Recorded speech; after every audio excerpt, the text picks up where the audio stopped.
ازيكم عاملين ايه؟ يا رب تكونوا بخير. لو اول مرة تشوفوني، انا اسمي مريم. بعمل اكلات سهلة بوصفات بسيطة جدا. النهاردة هنعمل معاكم المحشي. هنعمله بكل اسراره وتكاته. هيعجبكم قوي. لو لسه مبتدئة في الطبخ ومش بيطلع معاكي كويس، هيطلع معاكي من اول مرة حلو قوي. يلا بينا نبدأ. اول حاجة هنبتدي بتقطيع الكرنبة بتاعتنا. بنشيل الاول الراس اللي فوق، وبعد كده هنبتدي نشيل الورق بسهولة.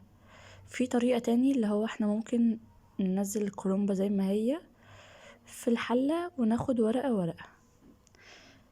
حلة بتغلي على النار، فيها معلقة ملح، وانزل بالورق بتاعي، اسيبه لحد ما احس ان هو استوى. انتوا هتعرفوا ان هي استوت لما تحطوا الورقة في ايديكوا تتطبق معاكوا بسهولة. اهو كده شكلها مستوي. نيجي بقى لمرحلة التقطيع. انا بلفها رول وبقطعها، دي احسن طريقة تقطيع بتنفع معايا، والورق بيطلع متساوي وزي بعض.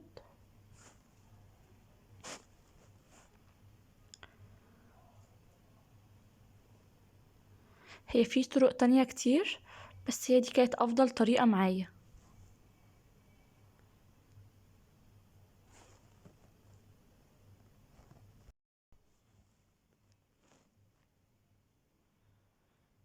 شايفين كده؟ هبتدي بقى اقطعها بالمقاس اللي انا عايزة احشي بيه. في ناس بتحبها كبيرة، في ناس بتحبها صغيرة، كل واحد وعلى حسب الرغبة.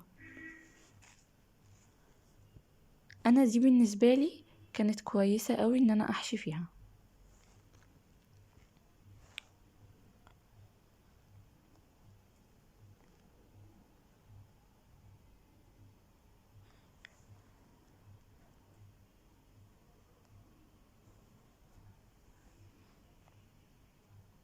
هي الى حد ما متساوية.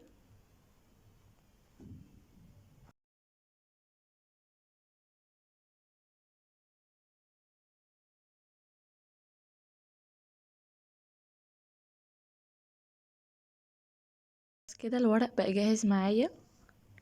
ابتدي اعمل التسبيكة. حلة فاضية على النار، احط فيها ربع كوباية زيت، المحشي بيحب الزيت قوي، واضيف معلقة زبدة. لو صايمين انتوا عايزين المحشي صيامي بلاش الزبدة. وانزل باربع بصلات كبار متقطعين. انا عايزاهم دبلانين، بس انا مش عايزاهم متحمرين. وبعد كده انزل بثلاث معالق كبار من الصلصة. ريحة الصلصة مع البصل حلوة قوي، دي بتفرق قوي وبتديله طعم حلو جدا. وبعدين انزل بكيلو من الطماطم مطحون، اسيبها تتسبك. احط ربع معلقة من الفلفل الاسود، نص معلقة من الكزبرة الجافة، ربع معلقة من الكمون، معلقة من بهارات المحشي.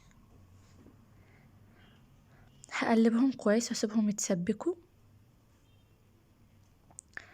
دلوقتي معايا خضرة مشكلة، هقطعها بس هشيل الفروع بتاعتها عشان انا محتاجاها. هقطعها كويس.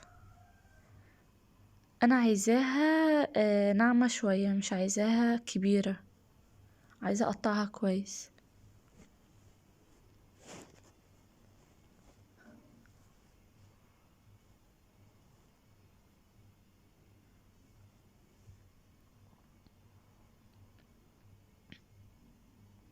بس كده بقت جاهزة معايا.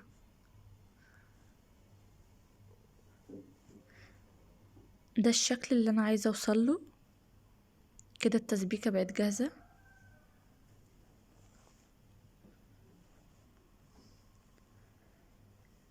معايا طاجن فاضي او حلة او اي حاجة، ومعايا كيلو من الرز.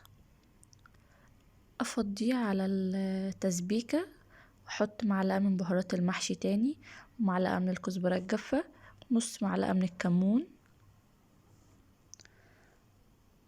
ونص معلقة من الفلفل الاسود. هقلبهم كويس مع بعض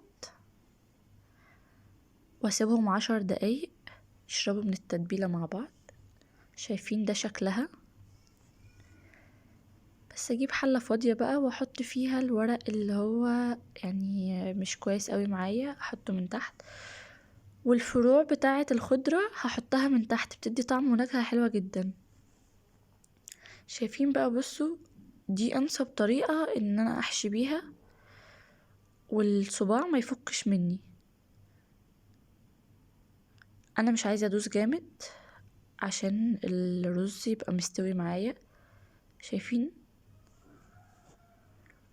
الصباع مش بيفك معايا. طبعا بقى في يعني طرق حشو كتيرة، يعني اللي بيحبه مقلبز واللي بيحبه رفيع واللي بيحبه صغير واللي بيحبه كبير، ده على حسب الرغبة طبعا. هو المحشي بيبقى مقلبز بس انا بحبه يعني وسط. بس الطريقة بقى بتاعت التتبيلة ان انا احط الشوربة بتاعت المحشي. انا بجيب طبق واحط الشوربة عشان ما يفكش. بس كده المحشي بتاعي استوى. شايفين عامل ازاي؟ اه لا، ده كده كان لسه نص سوا. انا دقته. انا بضيف التتبيلة الشوربة على مراحل. كده خلاص استوى معايا. كان احلى حلة محشي كلتها، طعمه رائع. شايفين اللمعة بتاعته؟ شايفين الزيت عامل فيه ايه؟ بقدمه بقى بالطريقة اللي انتوا تحبوها. لو عجبكم الفيديو ياريت تدعموني باشتراك ولايك وشير للفيديو عشان القناة تكبر بيكم واقدم لكم حاجات احلى واحلى. ما تقلقيش من المحشي، هيطلع معاكي بعد كده حلوة قوي. اشوفكم في اكلة جديدة. باي باي.